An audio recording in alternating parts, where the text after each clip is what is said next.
What's happening, everybody? It's Sean with Reactions to the Classics, and today we got a reaction to the Cranberries, their album Roses, brought to us by a friend, longtime supporter and patron of the channel, Carl. Thank you, Carl. Appreciate you. Appreciate all the patrons who make this thing go. If you'd like to support us in any way, check out that Patreon link below or the Patron link on the end screen. We could not do it without the patrons. Running a free trial. Go check it out. All right, well, we have been running through the Cranberries catalog, and we're there for the sixth and final original album from them, obviously, Roses. Released in February 2012, Canada went to 6, France 5, Italy 9, UK 37, and US 51. So I mentioned this on the last couple album reactions I've done to them. Still bigger in other parts of the world than US and UK, but I mean, still really putting it out there all these years later. Produced by Stephen Street, who did the first two albums and their last album. It's the band's first studio release in 10 years. Originally planned to be released in late 2003. The recordings for the follow-up to Wake Up and Smell the Coffee were scrapped after the band decided to go their separate ways. After a 6-year hiatus, they announced their intention to record a new album during their 2009-2010 reunion tour. They worked on 19 tracks for this album in Toronto and London between April 2002 and June 2023. 17 tracks were finished for the album. According to producer I just mentioned, Stephen Street, the recordings recapture, quote, the delicate, darker mood of the earlier Cranberries albums, who he was the producer for. And if you want to watch those reactions, just type in the Cranberries above when this is over with. I have a playlist for it. And there were two different sessions, obviously, because we're going to put this out in 2003. So there were sessions in Ontario in 2002. They recorded 18 tracks there. All album tracks except Tomorrow were recorded during the first session. Losing My Mind was first titled Eyelash. Then the second session in London was in April of 2011. So 9 years and then some later. The other tracks were recorded during this recording session. Stars was replaced by the new track Tomorrow. Now, as with all of the Cranberry stuff, you can find all these different variations of their stuff. They're one of the bands I've come across that have the most of this. Extra expanded editions, different editions in different countries. You can find all the tracks that were recorded in one place or another if you work hard enough. As always, all tracks are written by Dolores O'Riordan, and all music is composed by her and Noel Hogan, except for a few tracks, which are only Dolores. All right, if you haven't been with us before, the music won't be in the video, but it will be at the Vimeo link below. So click on that, follow along with us. Let's get after it. With the first track, Conduct, I'm going to have the lyrics up as always. Thanks again, Carl. Conduct, as Dolores pronounces it. She's in this relationship. This guy, it's not working out. They're arguing all the time, but then she's telling him, eventually gets around the way.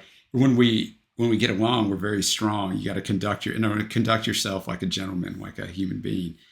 I really like the sound. I think Dolores sounds great. And I don't know what all she was doing in that 10-year hiatus. I can't remember. I read it, but I did all this research at once for all these albums.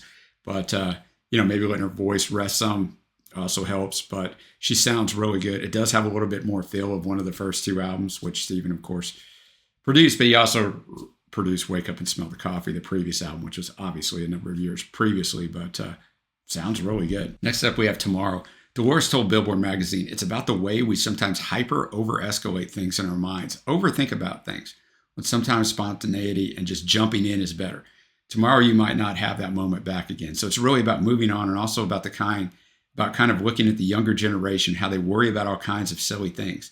They don't think they're silly, but when you're older, you know better. Little analysis by paralysis. Tomorrow, a well-written and well-executed song. Nice drum work on there. Dolores sounds great. One of the verses, you ask a lot of questions. You have too much time on your hands. To hell with conclusions. Why should we make so many plans? So you should come away with me. You should have some faith in me.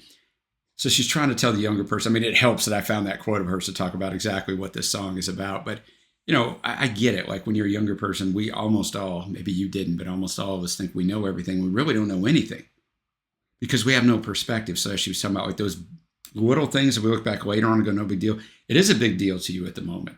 You're not overreacting because in your frame and experience and your frame of reference, like it's a big deal to you. And you don't want to hear any other way because to you, you're right because you sort of are, but you just don't know the big scheme of life. So it's a difficult time being a young person. I would say teens and even into your 20s, because when you look back later on, you're like, God, it's no big deal. But it was a big deal at the moment. So well done song. Interesting subject too. Next up, we have Fire and Soul. Fire and Soul, nice ballad. Dolores sounds fantastic again.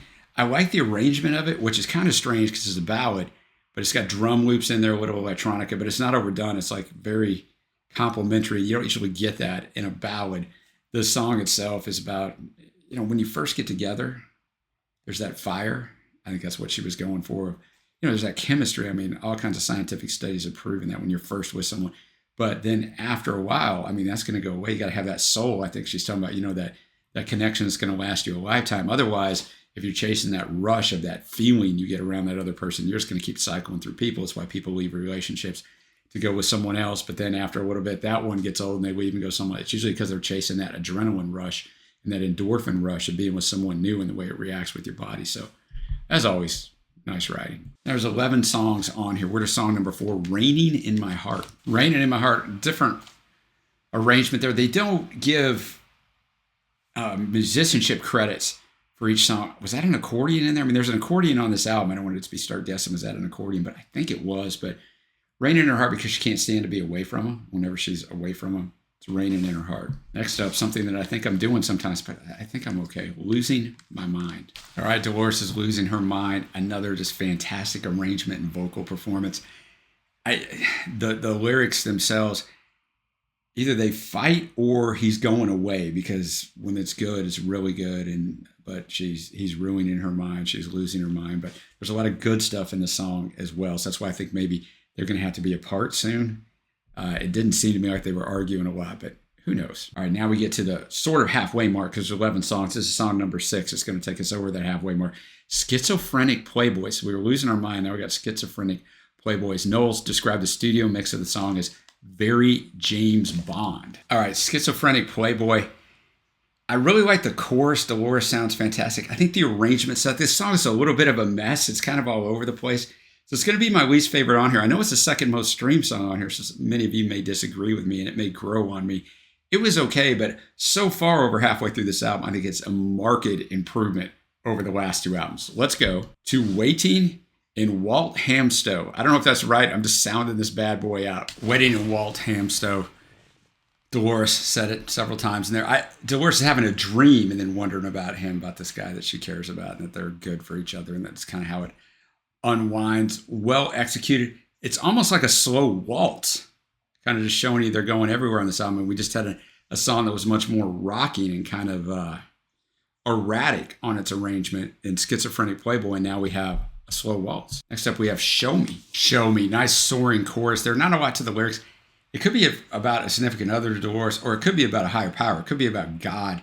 That's what I would kind of read into this a little bit, but I guess it's whatever you want it to be. But it's a good song. Got 3 songs left. We got Astral Projections. Astral Projection, I think it's kind of almost like a dreamlike sequence. A little dreamy, I wouldn't say dreamy pop / dreamy rock whenever we get into the chorus and stuff. I mean, it's a good song. These are not great songs, the last few songs, but if you haven't watched them yet, then I'm going to, their 4th and 5th albums, I don't want to give it away, but I mean, they just weren't that good. This album is definitely more consistent. 2 songs left. We got So Good. So Good. Dialed back arrangement, let Dolores' voice shine. I like the last song, Astral Projections, a little bit better than this one. They're not in a similar vein, but Astral Projections, it even sounded like it had a little pedal steel on there. I don't think it did, but the instrumentation on this album is really good. Like, it's really dialed in. We got a bunch of strings on here and different things at different times too. That song was just, You Make Me Feel So Good. That was basically the gist of that song. We got 1 song left, the title track. In an interview, Dolores explained, I imagine this is the time when the album came out. My father had cancer for 6 years, and the song Roses is about him. He passed away 3 weeks ago when I was holding his hand. He was so sick for so long that it was good when he was out of pain. Roses was reflecting on the circle of life and how when someone goes, someone new comes in the door. There's definitely hope, because everybody dies, but with death comes spiritual peace and peace in your heart. It's the end of any struggle that you might be having. We all get old and we all die, but that's a new beginning. All right, Roses. Well-written song. Basically, life is roses and roses is wither and die. Just talking about the circle of life, like she talked about in the quote before the song played. But it's more of a negative song to some extent. I mean, I know it all depends on how you view death. Dialed back. There was a little good dialed back guitar, almost solo in there, but it's a good song. Now we're going to get to my favorite tracks. Pretty simple. The first 3 tracks: Conduct, Tomorrow, and Fire and Soul. There wasn't any bad tracks on here as we get into the overall album score. It's only 11 songs. It's a little bit better than the 13 and 14 we had on some of the previous albums. You got to remember something, man. Everybody's doing it, so why can't we? Came out in 1993. This album came out in 2012. You're looking at 19 years. No Need to Argue was 94, so 18 years. So 19 and 18 years from their, what I believe are by far their best albums. So they're still out here bringing it. This is a definite step up from the previous two albums, for sure, for me. There's not a song on here that I would go back and listen to, just go out of my way to listen to, but it was a pleasant listen all the way through. So with that, I'm going to be at a 7.0. Not a bad effort at all. There are two more albums, but this is going to be the end of our road unless Carl tells me to do these other two albums. The next album it's got 3 new songs on it, but otherwise it's just a reworking, live versions, different things of 10 other songs that they previously released. And then the last album in the end is once Dolores had passed. They put that out with stuff that they'd been working on and different things. So I'm going to probably skip those up because Carl wanted me to run the true discography of Dolores' lifetime. And I believe these 6 albums do that. So if you want to watch some of the other ones, click on that box up above and type in the Cranberries. Let me know what you think of this album and where you think it fits with the other albums.